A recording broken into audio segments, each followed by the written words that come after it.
جب corona virus کے خوف نے پورے معاشرے کو اپنی لپیٹ میں رکھا ہوا تھا، ان ایام کے اندر میں نے اس بات کا اعلان کیا تھا کہ جو غسل چاہتا ہے انشاءاللہ اس کی میت کو غسل ہم دیں گے۔ میں بڑی بات نہیں کرتا، الحمدللہ فقط ایک طالب علم، ایک ساتھی ایسا ہے جس نے 100 سے زیادہ میتوں کو غسل دیا ہے، الحمدللہ اس مرکز کا ایک ساتھی ایسا ہے جس نے 100 سے زیادہ میتوں کو غسل دیا ہے۔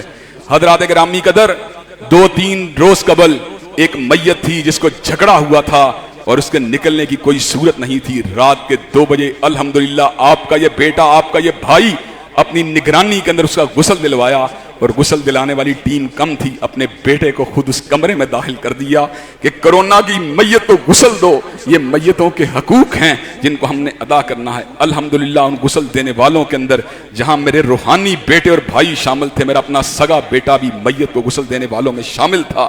حضرات گرامی قدر، ہماری اس میتوں کے ساتھ محبت اور میتوں کی آخری رسومات کی ادائیگی میں دلچسپی الحمدللہ اللہ تعالیٰ نے کچھ یوں قبول فرمائی کہ آج پنجاب حکومت بھی SOPs کو تبدیل کرنے کے اوپر آمادہ و تیار ہو گئی ہے، اور انہوں نے یہ بات کہی ہے کہ ہم کورونا میت کو غسل بھی دیں گے، اس کو کفن بھی دیں گے، اور انشاءاللہ اس کے اندر اس کی فیملی کے لوگوں کو بھی انوالو کیا جائے گا۔ حضرات، ہم اس اعلان کا خیر مقدم کرتے ہیں اور ساتھ ہی یہ بات بھی کہہ دینا چاہتے ہیں، اگر اس SOPs کے اندر دوبارہ کوئی ٹیمپرنگ کی گئی، دوبارہ تبدیلی کی گئی، تو انشاءاللہ ہم آپ کے بیٹے جو ہیں دوبارہ اس کام کو کرنے کے لیے حاضر ہیں، اس کام کو کرنے کے لیے موجود ہیں۔ حضرات، بڑے بڑے ظلم کیے گئے ہیں اس حوالے سے، بڑے بڑے جید علماء دیندار لوگوں کو بغیر غسل کے اور بغیر کفن کے دفن کر دیا گیا ان ایام کے اندر۔ مولانا ادریس کوہڑوی گجرانوالہ ضلع کے بہت بڑے عالم دین تھے، کرونا کی علامات بھی نہیں تھیں، ہسپتال جانے کی غلطی کہہ لیں یا فیملی کا مشورہ کہہ لیں۔ حضرات گرامی قدر، آخری وقت ہسپتال میں آیا، بغیر علامات کے کرونا کی ان کو کفن اور غسل کے بغیر دفنا دیا گیا۔ وہ رہا چیختے رہے، چلاتے رہے، لیکن کسی کے ضمیر کے اوپر تازیانہ نہیں بجا۔ حضرات گرامی قدر، بعد میں ان کی انتقال کے بعد رپورٹ آئی تو نیگیٹو آئی۔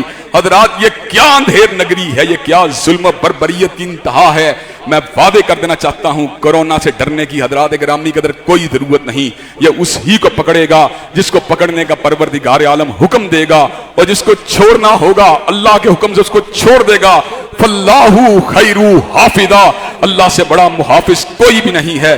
جتنی اس کی گریوٹی ہوگی اتنی ہی ہوگی جتنا ہمارا رب چاہے گا۔ حضرات گرامی قدر، بڑے بڑے کمزور وجودوں والے لوگ جب عقیدے کی طاقت کے ساتھ گھر سے باہر نکلتے ہیں، اللہ کے فضل و کرم سے صحیح سلامت گھر واپس آتے ہیں، اور بڑے بڑے طاقتور لوگ جب عقیدے کے بغیر گھر سے باہر نکلتے ہیں تو ان کی میتوں اور جنازوں کی اطلاع ملتی ہے۔ حضرات، یہ جنگ عقیدے کی جنگ ہے، ایمانیات کی جنگ ہے، قضاء و قدر کے اوپر یقین کی جنگ ہے، توکل علی اللہ کی جنگ ہے، ذکر الہی کی جنگ ہے، دعا اور مناجات کی جنگ ہے۔ انشاءاللہ ہم یہ جنگ جو ہے اللہ کے اذن سے جیتیں گے۔ انشاءاللہ یہ وائرس جائے گا، لیکن ہمارے زور بادو سے نہیں بلکہ اللہ کے حکم سے چلا جائے گا۔ انشاءاللہ ہم اللہ کی بارگاہ میں آج بھی دعا گو ہیں، اللہ تبارک و تعالی اس وائرس کو ہم سے دور لے جا۔ ہم بڑے ہی کمزور ہیں، ہم بڑے ہی ناتواں ہیں، ہمارے اندر اس کا مقابلہ کرنے کی نہ ہمت ہے نہ اس کا مقابلہ کرنے کی شکت ہے، لیکن تو علی کل شیء قدیر ہے، تو اکبر ہے، تو اللہ، تو کبیر ہے، تو عظیم ہے۔ اللہ، تو اس وائرس کو ہم سے دور لے جا۔